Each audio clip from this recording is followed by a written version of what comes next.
নমস্কার বন্ধুরা, আজকে আমার রেসিপি হলো ফুড পনির কাস্টার্ড। চলো তোমাদের সঙ্গে এই রেসিপিটা শেয়ার করি। আমার কাস্টার্ড বানানোর জন্য লাগছে দুধ 1 কিলো, পনির 250, চিনি, কাজু, কিশমিশ, আম, কলা, কাস্টার্ড পাউডার আর গুঁড়ো দুধ। এবারে প্রথমে আমি পনিরটাকে পিস পিস করে কেটে নেবো।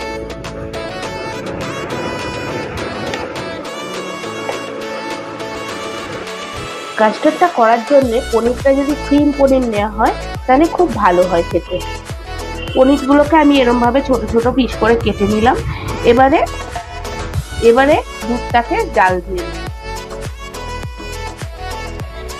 এবারে দুধটা গরম করার জন্য বসিয়ে দিয়েছি। দুধটাকে ভালো করে ফুটিয়ে নিতে হবে, ফুটিয়ে দুধটাকে গাঢ় করতে হবে। দুধটা অনেকটাই ফুটে গেছে। এবারে একটা বাটির মধ্যে অল্প দুধ তুলে নেব। তুলে নিয়ে গুঁড়ো দুধটা এর মধ্যে মিশিয়ে দেবো। ততক্ষণ ফ্লেমটা আমি লোতে রাখবো। এবারে এই দুধটার মধ্যে গুঁড়ো দুধটা গুলে নিয়েছি, দিয়ে এর সঙ্গে মিশিয়ে দিচ্ছি। তোমরা চাইলে ফুল ফ্যাট মিল্ক নিতে পারো, কিন্তু আমি যেহেতু নর্মাল মিল্ক নিয়েছি ওই জন্য একটু গুঁড়ো দুধ মেশাচ্ছি, কারণ এর থিকনেসটা তাহলে ভালো আসবে, খেতেও খুব ভালো লাগবে। এবার এইটা দিয়ে খানিকক্ষণ ফোটাতে হবে, কিন্তু ফ্লেমটা অবশ্যই কমিয়ে রাখতে হবে। লো ফ্লেমে এটা ফোটাতে হবে। দুধটা দেখো অনেকটাই গাঢ় হয়ে গেছে।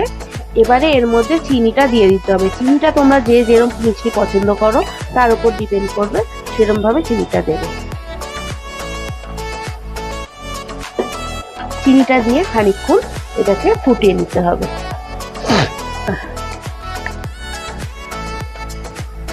এবারে 2 হাতার মতন একটু দুধ তুলে নিতে হবে একটা জায়গায়, দিয়ে এইটাকে একটু ঠান্ডা করে নিতে হবে। এই ওয়েদারের জন্য আমারও ভীষণ ঠান্ডা লেগে গেছে, ওই জন্য গলাটাও খুব বিচ্ছিরি শোনাচ্ছে। দেখো এবারে দুধটা অনেকটাই ঘন হয়ে গেছে, প্রায় 30% দুধটা মরে গেছে, শুকিয়ে টেনে নিয়েছে, দিয়ে দুধটা ঘন হয়ে গেছে। এবারে এর মধ্যে কিশমিশ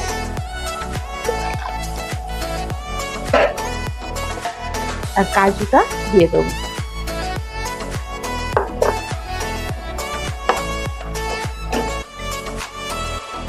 বাটিতে তুলে রাখা দুধটা হালকা ঠান্ডা হয়ে গেছে। এবার এর মধ্যে 2 চামচ কাস্টার্ড পাউডার দিয়ে দিতে হবে,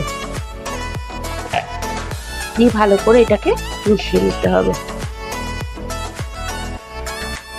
এবার ফ্লেমটা অফ করে দিয়ে কাস্টার্ড পাউডারটা আস্তে আস্তে এর মধ্যে দিতে হবে, আর তখনই দুধটাকে এরম ভাবে নাড়তে হবে। না নাড়লে এটা জমাট বেঁধে যাবে। কাস্টার্ড পাউডারের পরিমাণটা তোমরা ইচ্ছে মতন দিতে পারো। একটু পাতলা করতে চাইলে 2 চামচই দেবে, আর যদি কেউ একটু থিকনেস পছন্দ করো তাহলে একটু বেশি দিয়ে দিতে পারো। এবারে ফ্লেমটা অন করে দেবো, কিন্তু লো ফ্লেমেই রাখবো। এটা লো ফ্লেমে রেখে এটাকে এরম ভাবে নাড়তে হবে, নাহলে পাউডারটা জমাট বেঁধে যাবে।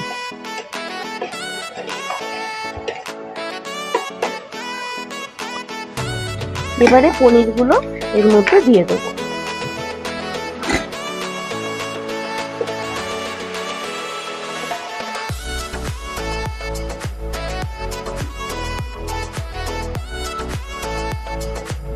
পনিরগুলো দিয়ে দেওয়ার পরে হালকা হাতে একটু নাড়তে হবে, বেশি নাড়লে পনিরগুলো ভেঙে যাবে। একটুখানি অল্প নেড়ে ফুটে উঠলেই ফ্লেমটাকে অফ করে দেবো।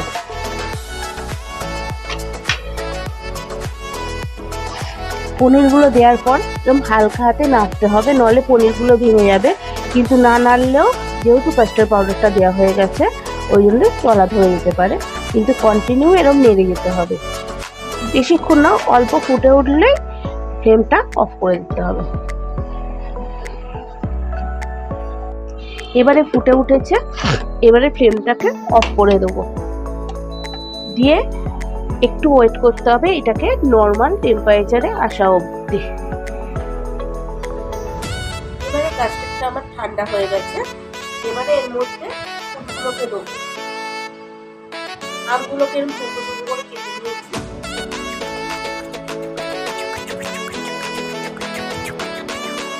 আপনারা আপনাদের ইচ্ছের মতন নানা রকম ফল দিতে পারেন, বেদানা, আপেল, যে যেরকম পছন্দ করেন সেরকম ফল দিতে পারেন।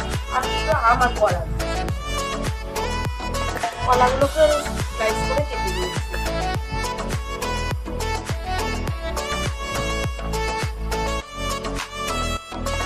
গরমের দিনে এগুলো খেতে খুব ভালো লাগে, আপনারাও করে খাবেন। আর ভালো লাগলে লাইক, কমেন্ট, শেয়ার করবেন, সাবস্ক্রাইব করবেন, আর অবশ্যই বেল আইকনটা প্রেস করবেন।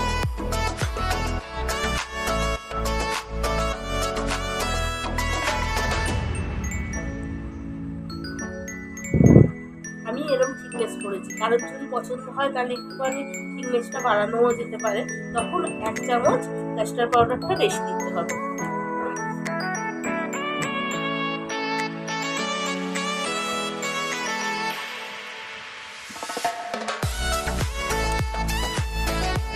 কেমন হয়েছে অবশ্যই দেখে অবশ্যই কমেন্টে বলবেন।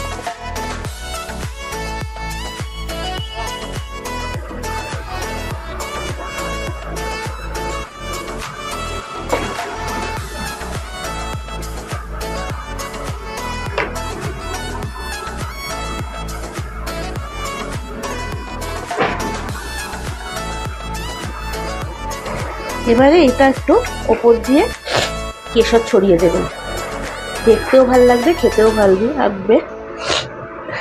এটা আপনাদের ইচ্ছে মতন, যদি কেশরের ফ্লেভারটা আপনাদের পছন্দ হয় তাহলে দিতে পারেন, কারণ আমার ফ্লেভারটা খুব ভালো লাগে কেশরের।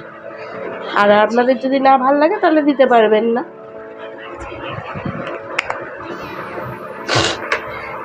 এই দেখুন আমার পনির ফুড কাস্টার্ড রেডি।